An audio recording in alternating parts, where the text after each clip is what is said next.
Welcome to OECD Podcasts, where policy meets people. The future of work is now. Digitalization, globalization, and aging populations are all rapidly reshaping how we work and live.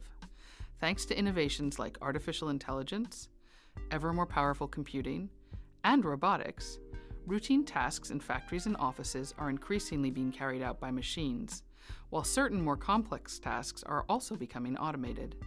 At the same time, new jobs are being created, yet they may not be the same, either in job type or quality, as those that are disappearing. The OECD estimates that 14% of jobs today are highly likely to become automated, while another 32% of jobs are likely to significantly change due to automation. Are we ready for these changes? Not necessarily. For a start, low-skill workers, as well as older adults, low-income people, and those who are out of work, are far less likely to receive the training they need to keep up than are people with higher skills or higher incomes, younger people or those who are working. But change applies to skilled workers too. So what new training do we all need?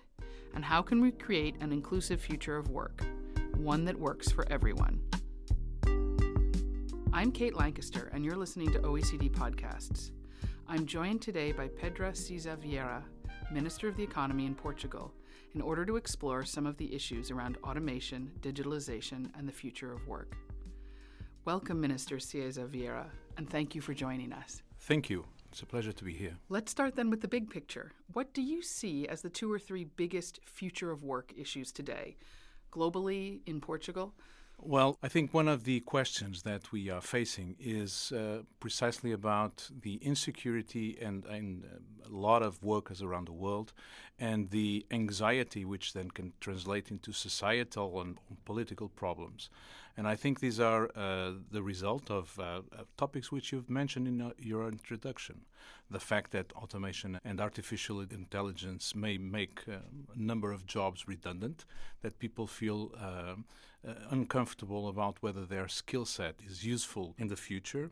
And also one topic which is already being noticed, which is the precariousness of jobs. As automation grows, people tend to work in a more precarious way. We see a lot of these jobs in which people have a relation with a platform which either accesses the customer and just ad hoc purchases services from people, which then translates, of course, to our public welfare systems and how we pay for social security going forward, where employers are making less of a contribution. Let's talk about Portugal then. It's one of 23 countries participating in the EU's National Coalitions for Digital Skills and Jobs projects. And of course, skills are a way to address some of the fears and insecurities you've evoked. And the goal of this project is to raise digital competencies of all Portuguese citizens, whether it's people on the shop floor or in management in the private sector or the public sector. Middle-skilled workers or highly skilled workers need to keep their skills active as well. So what are you doing to meet this goal? What kinds of investment are you carrying out? Well, we are putting a lot of emphasis on making a huge investment in education and training, and not only making sure that as children progress through the school system, they are accessing basic skills on IT and coding and programming, but also have an education which is broad and develops skills across the spectrum. But we're also putting a focus very significant on the retraining of older workers to make sure that they're up to scale. Our program for Industry 4.0 is seeking to retrain and develop 200,000 workers, active workers right now in the next 3 years. And finally, I think we have another topic which is to develop the basic skills of the population at large. Because as the economy becomes more digital, even as clients of services, even as regular citizens, you must be sure that you're not excluded from what's happening. And therefore, as we invest more in digital public services, we also need to make sure that the population is able to deal with that, and that's also a focus. It's true. We see this in OECD data that 6 out of 10 adults don't have basic ICT skills or just don't have a lot of experience using a computer. So as you say, upskilling, retraining, but also just getting everyone the basic skills. And I imagine you're expecting a lot of return on all this investment. What kind of return are you expecting for productivity? Well, clearly, the productivity growth is crucial right now in Portugal. I think we've made a significant progress in the growth of the economy by bringing in people who are unemployed. We are the country in Europe where unemployment has decreased faster and in more significant ways. But I think we're getting to a situation where we have full employment these days. So growth in the economy right now can only come from growth in productivity, which is why continuing to invest in education and training must be crucial. We've made a significant discussion with the European Union in the reprogramming of the European Union funds to Portugal to make sure that we allocate more resources to education and training than was originally foreseen. Well, speaking of investing in people, another issue is, of course, attracting the right talent. And not only attracting the right talent, but attracting the right talent to the right places.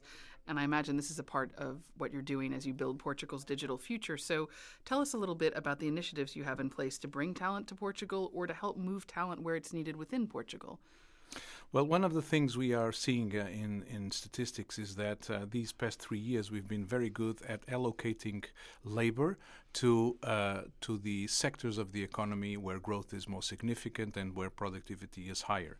So that sort of reform in the labor and the economy has been very effective, and it shows then it translates into how our exports and our services, value-added services, are developing, such those who are more oriented towards external market. But I think we are also being very successful in attracting foreign talent. We have also a great ecosystem for entrepreneurship and startups. We have a vibrant startup scene, and we facilitate visas for foreign entrepreneurs who come to our cities and find working spaces and low cost of living to start their own business. And finally, we offer tax breaks for qualified people who come and live and work in Portugal. And they find a reduced income tax for a couple of years, which allows them also to live in the first few years where they are launching. Well, I'm going to shift focus a little and tell you that here at the OECD, we are running an I Am the Future of Work campaign. And right now we have been asking ordinary people, ordinary citizens from around the world to share their hopes and concerns about the future of work with us.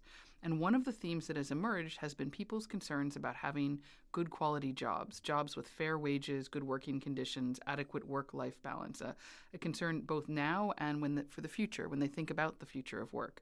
So how do you respond to these concerns, and what measures are you taking to improve job quality?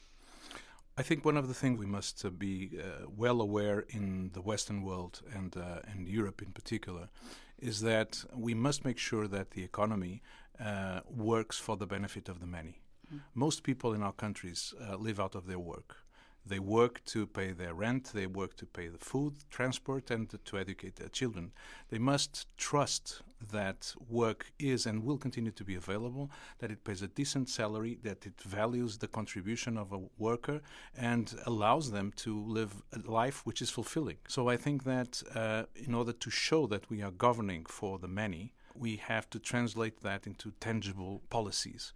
And these past 3 years, we made significant commitments to improve the situation of those who live out of their work. We've increased minimum salaries, we have reduced personal income tax for the low and middle classes, and we have made sure that we improve the social support to those who work and have less of a salary. And I think we've made also a very significant reform in respect of the social security for independent workers. As you know, many of those who present themselves as self-employed actually are delivering services to one entity or derive the bulk of their income from just one payer. They're really dependent on one employer. employer. And we have required those in that situation, those single purchasers of their services to contribute to social security, and we are now providing unemployment benefits and pension benefits which are more appropriate to those who are self-employed in this manner. We must avoid that the digital economy is a gig economy for those who work, and we must make sure that those who benefit from the economy, the major companies, those who thrive in the digital economy, make a fair contribution to the lives of the many. And there's been some talk in some countries about making benefits portable so that workers, as they move in and out of different kinds of work, whether more traditional or gig economy, whether they're temporary, part-time, or full-time, be able to take their benefits with them. Is that something you're considering? It is something we are considering, and I think that both geographically and both in the way you move through your work life, through careers and different topics, you must accommodate this. In 20 or 30 years, when most of the people now working now will be getting into retirement age, the activities that they will have performed will be very, very different. The skills that they will have to learn during this time will be immense. And I think the whole system, the whole economy of public welfare systems must adapt to this. One of the things we must make sure is that the foundations of society, which have worked for decades for the benefit of many, many millions of people around the world, are adapted to continue to deliver the same promise of solidarity, of a better life for those who live out of the work. And as we have agreed that we need to adjust taxation systems, that we have to adjust the competition rules to make sure that they are adapted to the digital economy, so we must do so in respect of public welfare and how we govern our economy. In a democracy, the vote of a Uber driver counts exactly the same as the one of Mark Zuckerberg. And if we don't, there are many more Uber drivers than Mark Zuckerberg's. So you can see how important this must be and how fast and effectively democracies must respond. So, having said that, what advice would you have for policymakers in other OECD countries to help them and to make this happen? Well, I think that in Western democracies such as the OECD countries, all public servants are servants of the people. We live and we work because of the people and for the people. And this is very obvious that this is the ones who we must bear in mind. I think that these last 30 years or these last 10 years after the global financial crisis have shown that deregulation, globalization, technology has significantly improved wealth across the world, but we must make sure that this is also for the benefit of the population at large and not just concentrated on the few. Otherwise, we can't have vibrant democracies as we all wish to have. Well, thank you so much for joining us today. It's been a pleasure talking with you. It's been my pleasure.